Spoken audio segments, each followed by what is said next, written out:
going to talk in my reply very shortly. Nandor Tanczos is our next speaker. Thank you very much, Nandor.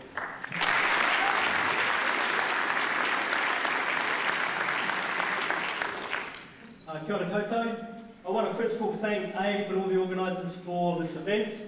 I think it's an awesome thing. It's awesome to see the turnout and everyone here to engage in this debate, which is a very important public discussion.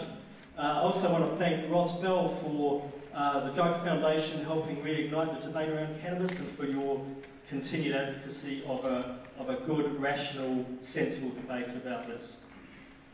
So thank you for that. So the question is prohibition rational? And like a good debater, I decided I'd better find out what rational means.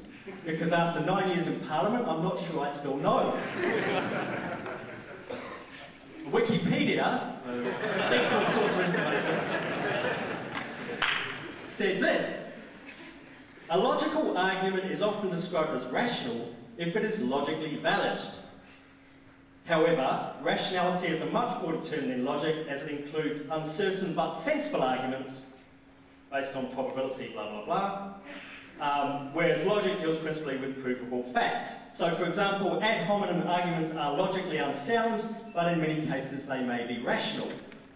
All that is required for an action to be rational is if one believes that action X implies Y, and that Y is desirable, he or she does X. So, such arguments are logically valid, but not necessarily logically sound. So, under that definition, it would seem that if prohibitionists think that prohibition will stop people using drugs, and drug use is bad, that prohibition is a rational response. Or for that matter, if they think that prohibition will reduce drug-related problems, then prohibition is rational. This begs the question of whether prohibitionists actually believe, in the face of overwhelming evidence to the contrary, that prohibition will actually reduce drug-related harm. Some prohibitionists will admit in private that prohibition is a failure and that we need to change our policies. But they take a very different position in public. That's not so much rationality as hypocrisy. Others simply ignore evidence that does not fit their preconceived notions. So we have to ask if being deliberately obtuse still meets the definition of rationality. And some are just true believers. The second definition refers to rationality as being reasonable, sensible, exercising sound judgment or good sense or lucidity. Under that definition, we have to conclude that no, prohibition is not rational, because it's neither sensible nor sane to maintain that policy when it so clearly fails to reduce drug abuse or to reduce the harms associated with drug abuse. This is especially true when you consider that the most addictive and most damaging drug available is, or at least one of the most addictive and damaging drugs available, is widely available in dairies and supermarkets and garages. They both are. Thanks for that. And that's of course tobacco, although alcohol with massive associated morbidity and mortality is available, and association with crimes and violence is also widely available. And if prohibition worked, why on earth wouldn't you criminalise them? Now I thought it was very interesting to hear Mr. Anderton's announcement of the study results this evening, and I thank you, Mr. Anderton, for announcing those publicly for the first time. But I couldn't escape the conclusion that many of the costs trotted up in that analysis were the costs of prohibition itself.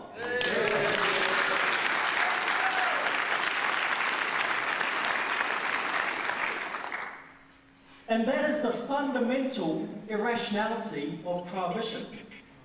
That the costs of prohibition are the costs of drug use. It's like the point he made about drug dealers selling to school kids, primary school kids. Of course, that's what happens under prohibition. We have an entirely unregulated market which we've given into the control of organised crime.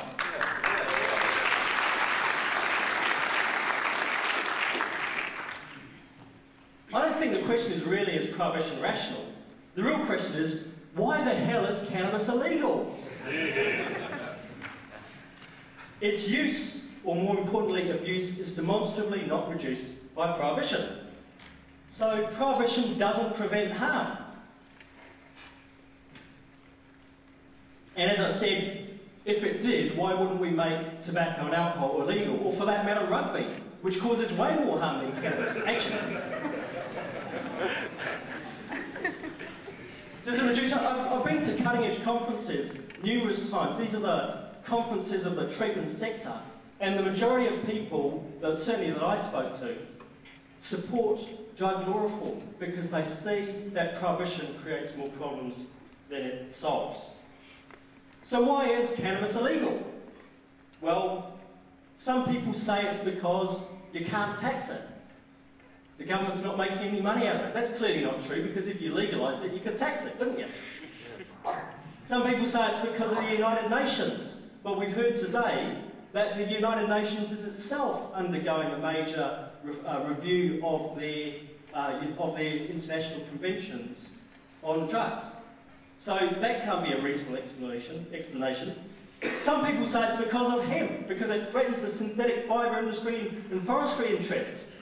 And there's probably a reasonable explanation about why it was made illegal in the first place, but it doesn't explain why it remains illegal.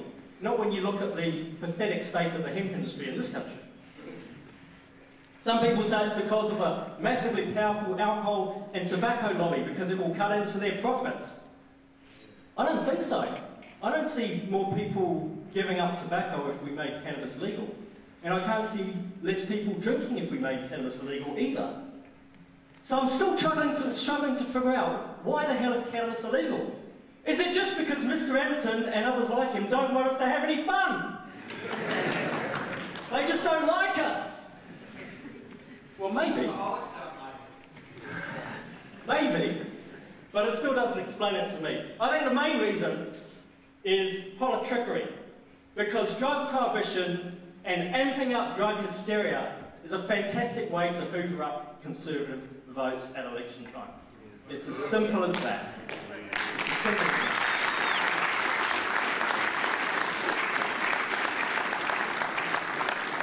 Mr. Anderton has a Conservative electorate in Wigram. Peter Dunn has a Conservative electorate in Ohio Belmont. And these are the people pushing the prohibitionist line. And I think it's as simple as that. And to me, the answer is that we have to become more politically active if we want to see the kind of changes that are so obviously necessary. Kia ora.